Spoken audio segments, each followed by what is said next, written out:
पुरानी भारतीय शहर के दिल में तंग गलियों और लालटीन से जगमग गलियों के बीच एक भूला सा छोटा सा दुकान था। उसके बाहर एक पुराना सा बोर्ड लटक रहा था, कबीर की घड़ियां, हम वो ठीक करते हैं जो टूट चुका है।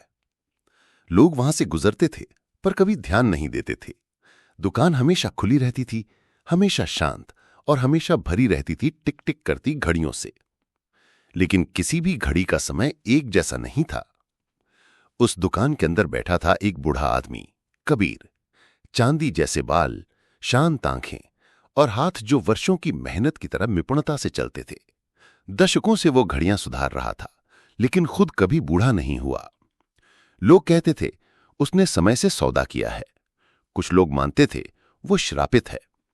एक तूफानी शाम एक साहसी और जिज्ञासु लड़की सांची उस दुकान में दाखिल हुई। उसने चारों ओर देखा, हैरान होकर पूछा, इन सारी घड़ियों का समय अलग अलग क्यों है? कबीर ने बिना देखे जवाब दिया, क्योंकि हर कोई अपना अपना समय लेकर चलता है। मेरा बहुत पहले ही रुक गया था। सांची ने सिर टेढ़ा किया। मतलब? अब कबीर ने पहली बार सिर उठाया। उसकी आंखों में पुरानी यादों का भार था। सालों पहले मेरी एक बेटी थी, आशा। वो मेरी पूरी दुनिया थी। फिर एक दिन वो बहुत बीमार पड़ी। डॉक्टरों ने कह दिया कोई उम्मीद नहीं बची। तो मैंने एक फैसला लिया। वो धीरे धीरे खड़ा हुआ और एक बड़ी सी ढकी हुई पुरानी घड़ी की ओर चला। मैंने अपनी मौत का समय देकर उसकी जिंदगी खरीद ली। उसके बाद से बस मैं जी रहा हूं, जबकि मेरी अपनी घड़ी रुक गई। उसने कपड़ा हटाया। घड़ी के अंदर कोई कांटा नहीं था, बस एक हल्की लाल चमक, जैसे एक धड़कता हुआ दिल कांच में कैद हो।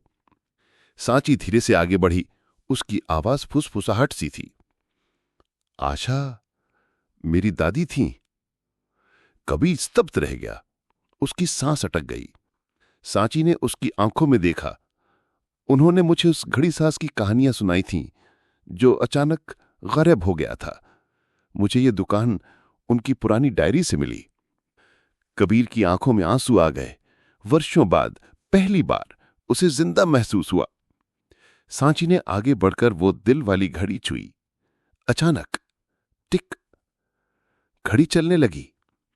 एक पल बीता, फिर दूसरा। दुकान की सारी घड़ियां एक साथ टिकने लगीं। हवा तेज चली। जो समय रुका हुआ था वो लौट आया। कबीर थोड़ा लड़खड़ाया। उसका शरीर तेजी से बूढ़ा होने लगा। झुर्रियां गहरी हो गईं, सांसें धीमी, लेकिन उसके चेहरे पर एक शांत मुस्कान थी। शुक्रिया सांची, तुमने मुझे लौटा दिया और आजाद कर दिया। फिर कबीर ने अपनी आंखें बंद कर लीं और हमेशा के लिए चला गया। सांची अकेली खड़ी थी उस शांत दुकान में। अब सारी घड़ियां एक साथ चल रही थीं। बाहर तूफान थम चुका था। आसमान में सुबह की पहली किरणें फैल चुकी थीं। सीख, समय को हमेशा के लिए थामा नहीं जा सकता। सच्ची शांति तब आती है जब हम उसे जाने देते हैं।